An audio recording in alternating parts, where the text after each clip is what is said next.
So when looking into this trim disable option,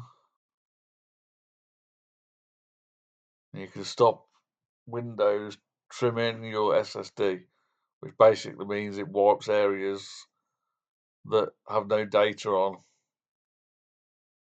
but which could hold data, obviously the data for data recovery.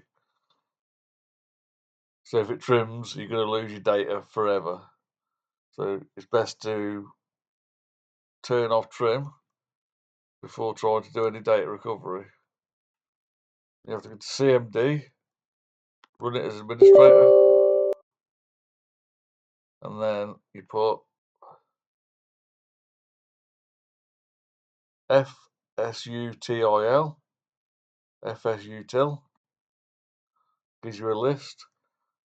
And then to turn it off, you have to set this disable delete notify to 1.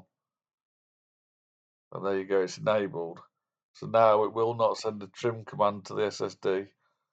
But if you leave it like that, it'll probably damage your SSD, and I've got an SSD inside this, so you have to change it back to 0, disabled. So that's worth knowing.